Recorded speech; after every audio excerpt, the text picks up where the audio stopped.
En Colossiens, papa, la Bible déclare, il a effacé l'acte dont les ordonnances nous condamnaient et qui subsistait contre nous. Il l'a détruit en le clouant à la croix. Tu as effacé l'acte par lequel le péché est rentré dans ce monde. Tu as effacé l'acte par lequel les esprits impurs avaient le droit de nous réclamer, Seigneur Dieu, et de nous manipuler. Tu as effacé l'acte sur lequel Satan s'est appuyé pour réclamer l'humanité. Non seulement tu l'as effacé, tu ne t'es pas arrêté au stade, Seigneur, d'effacer, Seigneur, parce que lorsqu'on efface, on peut réécrire. Mais la Bible dit encore plus loin, tu as détruit même cet acte en le clouant à la croix. Sur quelle base l'ennemi s'appuie pour réclamer ma vie? De quel droit les esprits impurs et maléfiques de ma famille, de mon entourage, se lèvent, Seigneur Dieu, pour réclamer ma vie, ma descendance? La Bible déclare que, Seigneur, tu punis l'iniquité des pères aux fils jusqu'à la 4e génération. Mais lorsque je rentre dans l'alliance du sang de l'agneau, la Bible m'enseigne que par ton sang, nous sommes pardonnés de tout péché et de toute iniquité. La miséricorde qui se trouve dans ton sang, l'alliance qui est cachée dans ton sang, me donne la supériorité, Seigneur Dieu, en toutes choses. Ton sang renouvelle toutes choses en moi et efface, Seigneur Dieu, tout ce qui est transgression.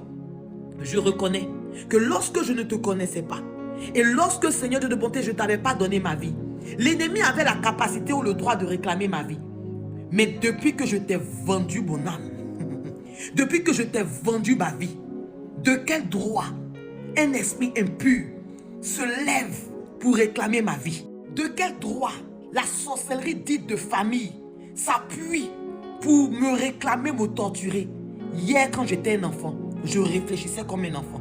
Mais maintenant devenu adulte, mature dans la foi, connaissant mes droits, oh Père, la Bible m'enseigne que Jésus, tu es assis à la droite du Père, tu es notre avocat. Je viens porter plainte. Je viens pour plaider devant ton tribunal afin que justice me soit rendue.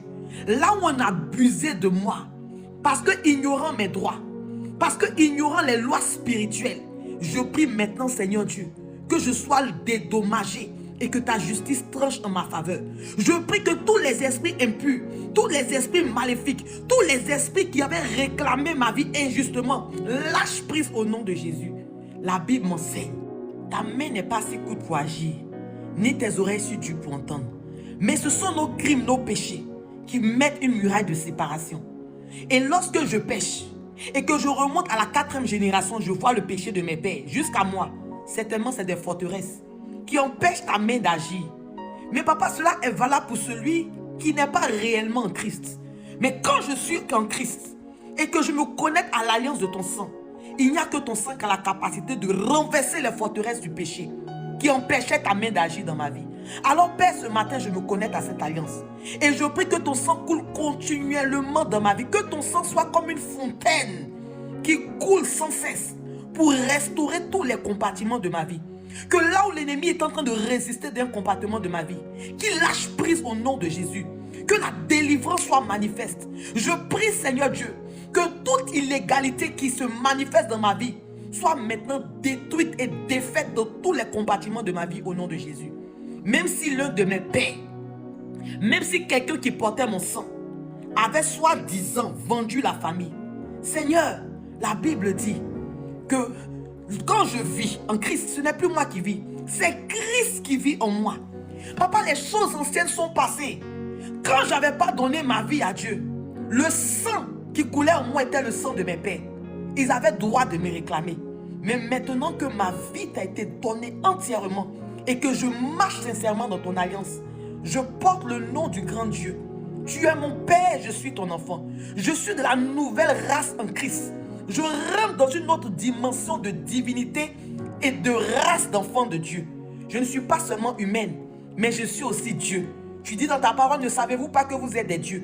Le sang qui coule en moi n'est plus le sang des beugrés, n'est plus le sang des kwamés, n'est plus le sang des blancs, n'est plus le sang de je ne sais quoi, mais c'est le sang de Christ qui coule en moi. Alors que ton sang qui amène la vie éternelle et la délivrance commence à créer dans tous les compartiments de ma vie.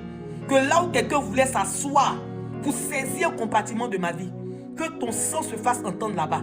La Bible dit que Seigneur, tu as ordonné, lorsque l'anneau était attaché, Tu as donné seulement un ordre à tes disciples. Tu as dit, allez-y à tel endroit. Il y a un anon qui est attaché là-bas. Il y a un homme, il y a une femme qui est attachée là-bas. Allez-y détacher cet anon. Et si les gens veulent s'y opposer, dites simplement, l'Éternel en a besoin. Que cette parole commence à retentir dans tous les domaines de ma vie. Afin que là où il y avait des êtres ou des esprits tenaces qui refusaient de me lâcher partir, qu'ils entendent maintenant cette voix qui dit, l'Éternel en a besoin. La Bible dit, sur ton instruction, ils ont lâché automatiquement prise. La Bible dit, Seigneur Dieu, que Pharaon voulait s'opposer à laisser ton peuple partir. Mais tu as dit à Moïse, je sais qu'ils ne laisseront pas mon peuple partir si ce n'est que